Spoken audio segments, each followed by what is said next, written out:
Welcome back. I'm Barry Craig.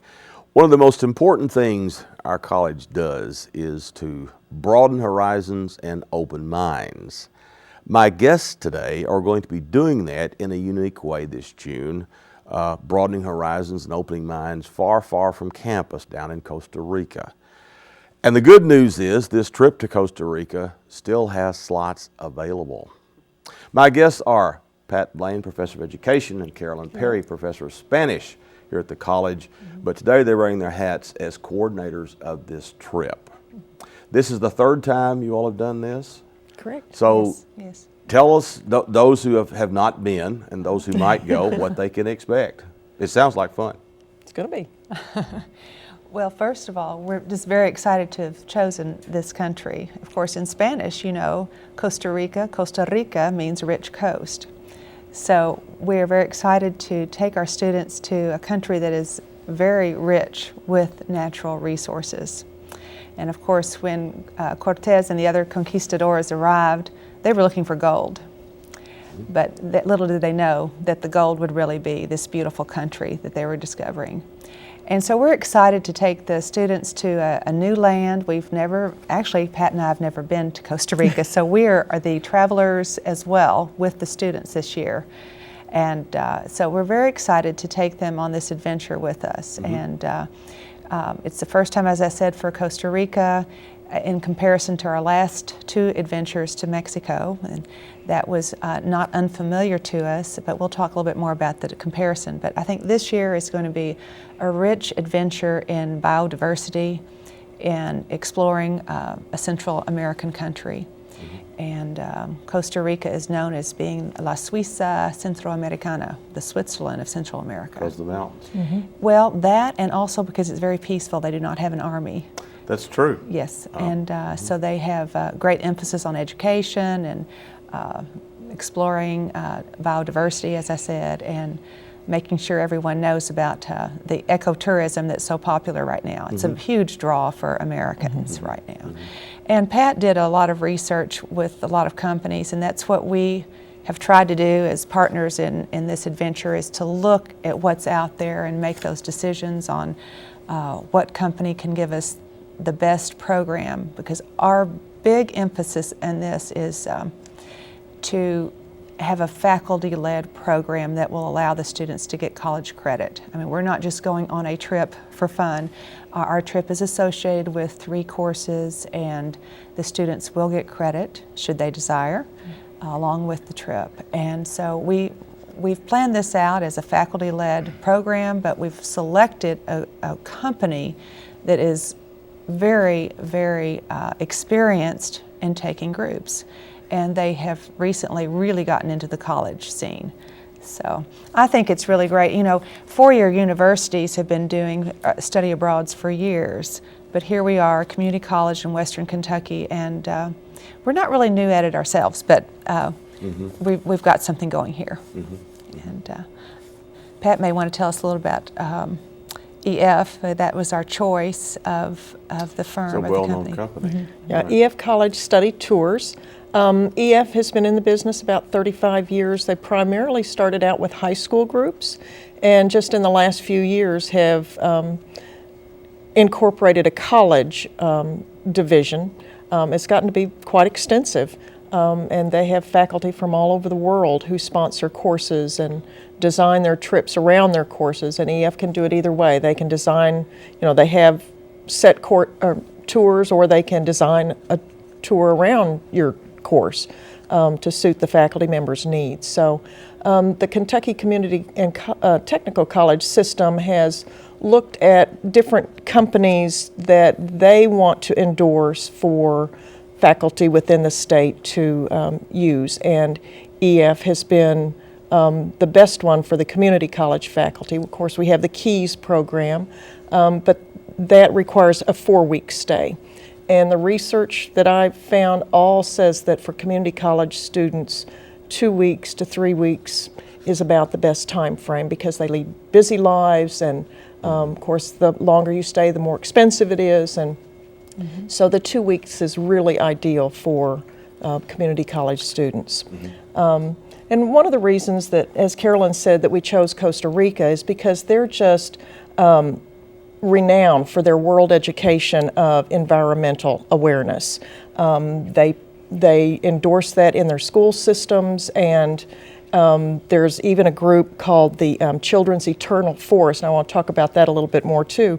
But that's a 20,000 acre plot of land that they started in 1987, and school children from around the globe have contributed to the preservation of this portion of the rainforest.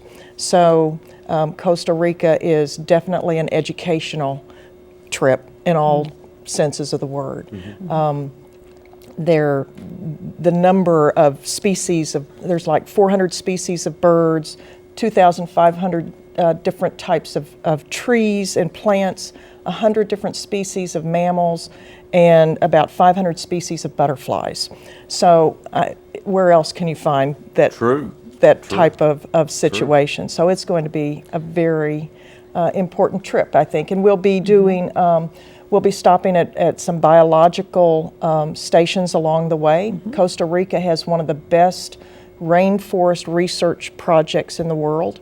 Our participants will get to plant a tree, contribute to the environment, and we'll have several different parks that we'll be able to walk through and visit their stations and hear lectures from their researchers.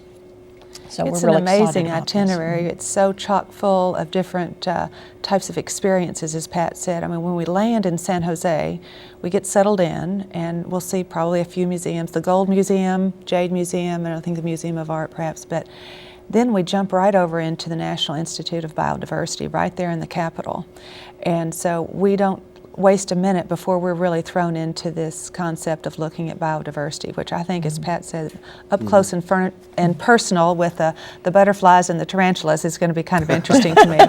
And but then we go from the capital city, we go to the Arenal region, and up there we're going to, again, a lot of reserves, and of course we'll see an active volcano. I've heard that sometimes you can't see a lot there, but I'm hoping we'll go on a good day and we can see some activity. And then we go from the reserves to the more of the Pacific side. So we make a big loop through the country. And there's only really 7 regions in Costa Rica, so I think we're going to hit a fair amount of those 7 regions. And in almost every stop, we have a natural reserve of some sort that we will be visiting. The cloud canopies, we'll be taking the zip line over certain areas and go across the canopy of the forest, which I think will be really interesting. It'll be an experience for all of us. And so we're looking forward to all these different events that I think are really going to tie together so well. It's going to be interesting. This will be my first time to teach Culture of Costa Rica, because that is the course I will be teaching. And so we've been reading materials and trying to really get into the history of the country, and definitely this concept of the ecology and biodiversity keeps coming back in all of my readings. So being able to visit it will be very interesting. And I don't know if we mentioned, but the other course, of course, is Pat's course, which she can talk about, is multiculturalism in the classroom, but also Bobby Lee, our biology professor, is going with us, and she will be teaching a biology course. So there's 3 opportunities for the students to really be involved in the country, from culture, the biology, and education. So. And how many hours credit will these courses be? 3-hour course. 3 hours credit? Yes, it's an online, all of them are online before we leave on the trip, so they prepare themselves, do the readings and discussion before the trip, and then on the trip, of course, they'll have assignments and a journal, of course, and then afterwards they complete a project and more work. So it's a 3-hour general education course. Yeah. Each one of them. Each one of them.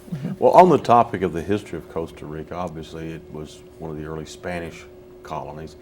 Tell us a little about the basic history, when it became independent and that sort of thing. Well, of course, Columbus arrived in 1502, and then Córdoba is the conquistador that gave it the name, Costa Rica. And then I think all of the countries became independent from Spain in the early 1800s. Right, right. And their Independence Day is September 15th, which is very similar to a lot of the other, we talked about Mexico, the 16th, so we have a lot of Independence Days around there. And it'll be really interesting. Costa Rica, of course, didn't know about the Mexican independence for a while because we don't have email or telephone, so it was a while before they knew that things were happening in Mexico, and then everyone fell, and they, kind of followed suit after Mexico took the lead. So, what is the approximate population of Costa Rica? Let me think. 300,000. 300,000, yeah. 300,000. Wow, that's rather small. Yeah. About the size of West Virginia. I was going to ask, as a good compare, what state would you compare it to West Virginia? One thing we haven't talked about, and we really ought to, and that is the cost. So what will it set you back to do this? I'll let Pat talk about that. We had an early period where students could sign up for a payment plan, and the basic cost is right at $2,300. And that includes 3 meals a day, your tour bus, your tour guide, your hotels, your entrance into the parks. Almost everything is inclusive within that. Now, because it's a college study tour, they put 3 to 4 people in a hotel room together, so people can pay extra if they choose, if they want, a twin room or a single room, then those costs are on their own. But the basic plan is $2,300. Now, when you mentioned accommodations, of course, if I know you all have traveled, obviously, are we talking youth hostels? Are we talking somewhere between a youth hostel and a 5-star hotel? Or? It's 3 and 4 stars the way they advertise. Very nice. Right. That's nice. Yeah, because that's important. You mentioned food. You can obviously tell, looking at me, I really enjoy eating. We think of Mexican food, obviously. What is Costa Rican food like? Well, I'm going to find out and report to you. Well, you can report back on that. I'm going to report back for that, but my supposition is we were going to have probably some very nice, interesting seafood, probably some rice dishes to hold it together, and un poco de pollo, a little bit of chicken. I think that's probably very common in the Central American states to use the rice and the fish, and lots of beautiful fruits, and so sure. I'm looking forward to it, and I'll report back with more Please detail. Please do, and bring samples. Yeah, I will. Yeah. Of course, the banana was a big industry, so exactly. And coffee is another big industry, so we'll get to see several of these operations as well as part of the trip. And the dates are June the 6th until June the 14th. June the 14th. Right. Leaving from Nashville. Right. So all of you will rendezvous in Nashville. Yes. Right. And then fly out early in the morning, I guess. Right. And then on down to San Jose eventually. Not Right. quite sure how, but you'll get there eventually. And that's the important thing. I think one of the things that has really impressed me about this school through the years is this international outreach. And we talked about that a little bit on the phone. Paducah I've been so impressed as well. Well, it is. I have to say. Paducah is in the middle of the country, and gosh, you go back. We talked about there was an outreach program in the Caribbean. Well, actually, before that, Barry, 2003, Dr. Vesey and a group from the nursing went down to Guadalajara. Right. And they did that program, which was health competence for Hispanics, for about 5 years. And it was very popular and very strong program. Our nurses went, our nursing students, and also nurses from Western Baptist and Lourdes went. And they went down and they actually, worked with the nurses down there to see how things were done. And that was a very vibrant program for a number of years. And then they did the Nepal. I think that was in my dates. Let's see if I can remember the dates. Nepal was 2004. And the exchange program, and we have a student here currently that's going to graduate from Nepal. And wasn't there another program involving one of the Caribbean islands? St. Kitts. I believe it was St. Kitts, that's right. And that's quite an outreach for a community college. I don't know how many others do that, but that really impressed me, especially Nepal, which is a ways off the beaten tourist path. I mean, if you've been to Nepal, you're pretty much a world traveler. How did that come about? I know Dr. Veazey went. How did that come about? How did they connect between Paducah and Nepal? Do you know? I think they're always looking for connections, and at that time it was a good connection to see where there was some need. There was obviously some need, a lot of poverty in that area that they visited, and the nursing program would be an appropriate fit.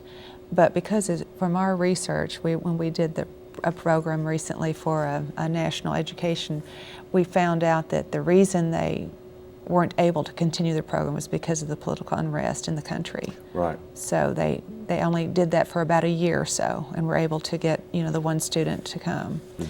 But then, of course, you remember we had the Chinese scholars program. Exactly. Sure. So our community college here has been, I think, a very rich history, vibrant for international. Right. And of course, Pat and I did the Mexico trip for the past 2 years. So this is kind of a different spin for us. The trip to Mexico that we did the last 2 years was with Charles Goff, who's been on your show when he did the Mesoamerica program, but we did that with an actual school in Cuernavaca, Mexico. And the students were immersed, as in living with the families. So this is the first time we've done a tour that is a 3-star hotel. Well, that'll be impressive. So it'll be interesting, but there is the course associated with it, so it's definitely a serious event as well. Well, now, I'm guessing you'll obviously encourage them to speak Spanish if they can. But what if they can't? A lot of people don't want to travel. Think, well, I can't speak German. I can't speak French. I can't speak Italian. Will that be a worry for the folks? No. Not at all. Now, Pat can speak for that because she's a student of Spanish. And so she did great in Mexico. There's a lot of English influence in Costa Rica. 80% of the population does speak English, although Spanish is the official language. So I don't anticipate any difficulties along the way. Of course, we have a tour guide if we, need interpretation. And then we're going to have several participants who speak fluent Spanish, so we won't have any problem with that. I have several of my students that are going from my Spanish 102 course. So I'm really excited for them to be able to be immersed in the language.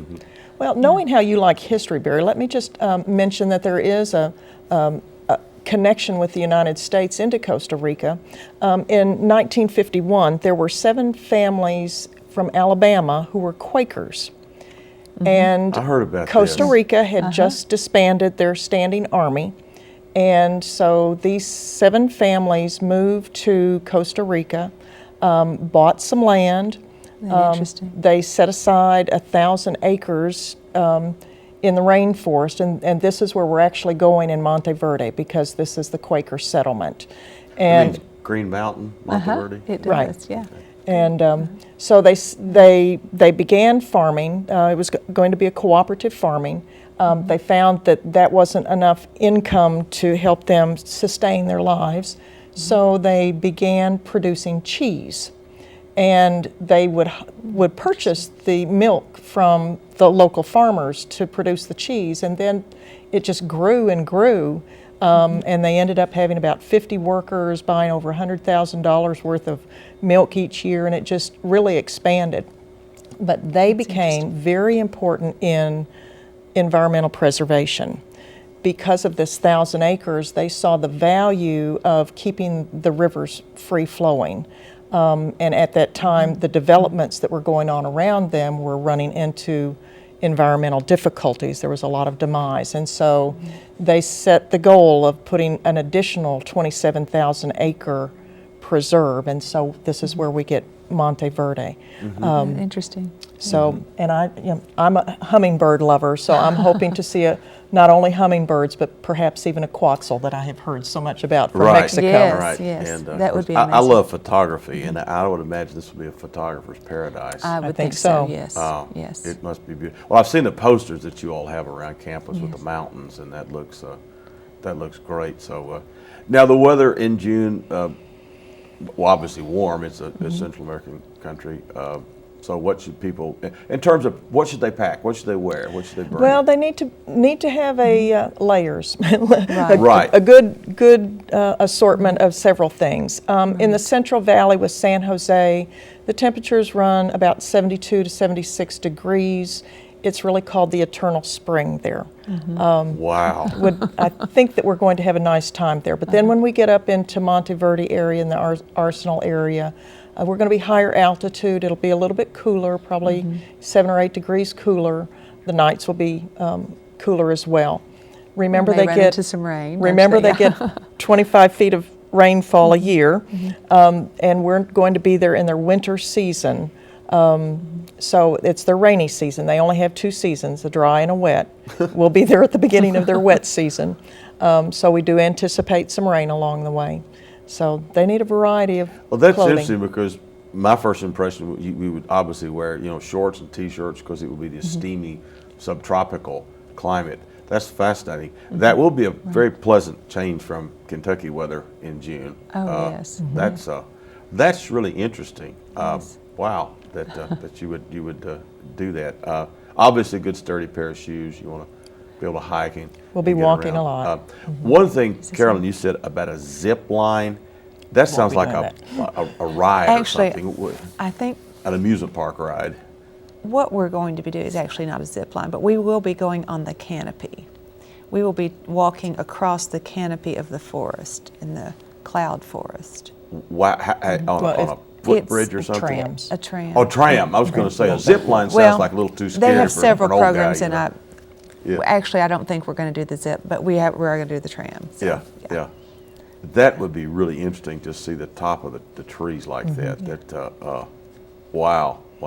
You mentioned seacoast. Any time to bathe in the ocean? A couple of days down there on the Pacific side, and they've got us. The program has really got us moving quite a bit. I don't think we'll have a lot of time to do any relaxation on the beach, but I think we'll be able to enjoy what time we have there. Well, I think when you travel, you really want to maximize the Right. time, especially if it's a short period of time. Absolutely. To do this. Right. Well, if this program proves to be successful, which I trust it will be, what's the future? Any other exotic places to go to? Yes, as a matter of fact, we do. Shall we announce it? Well, sure. Hold this date. It's tentative right now, but for 2012, we're thinking Peru with departure on June 11th, 2012. We're in the process of applying for that trip, so it's not official yet, but it's in the works. Up in the Andes, and Machu Picchu. Incas and all that. Yes. Wow.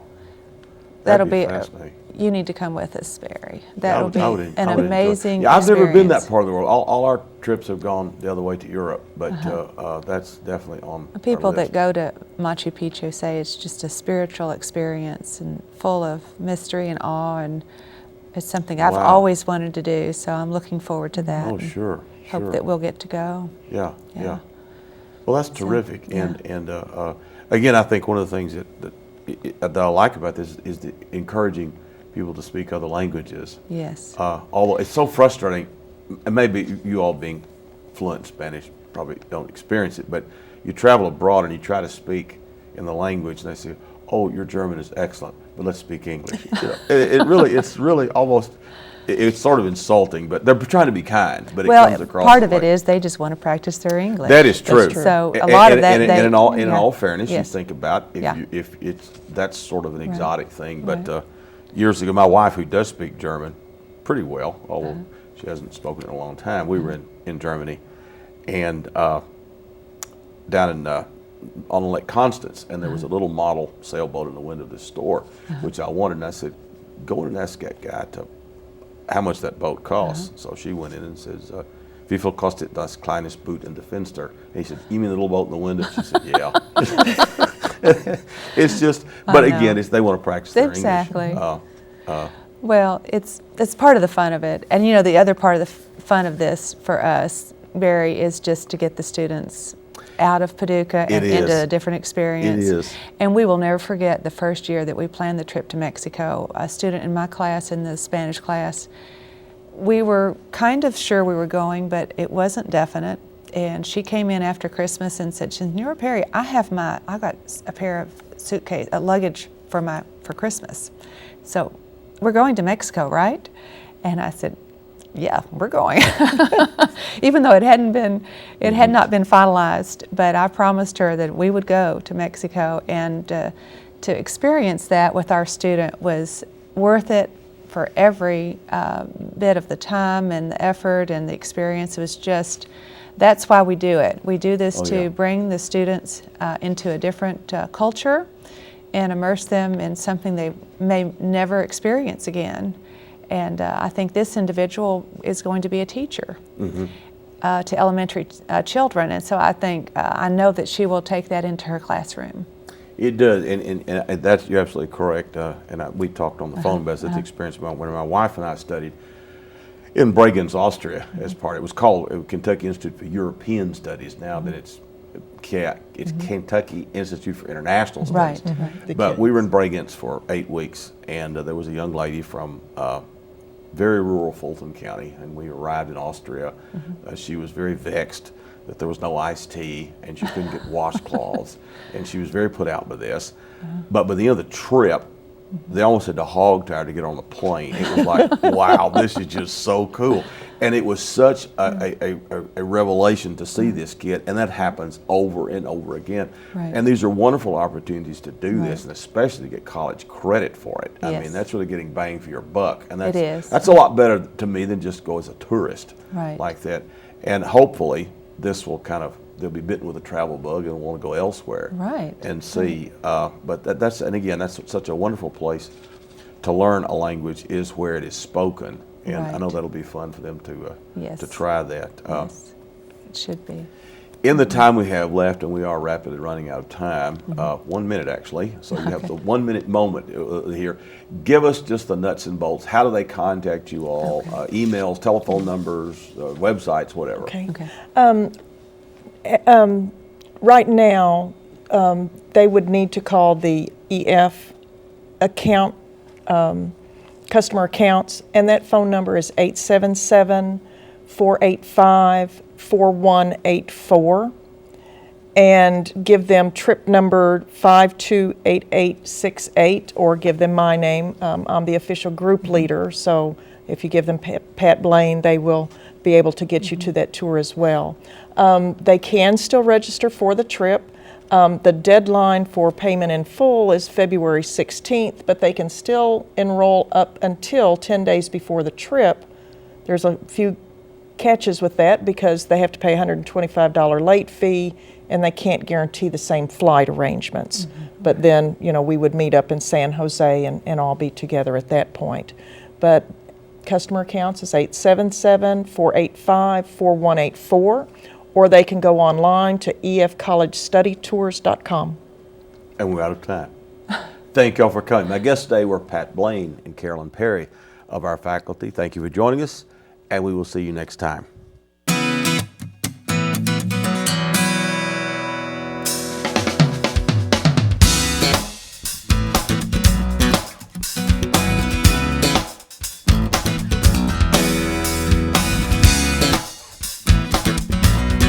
Thank you.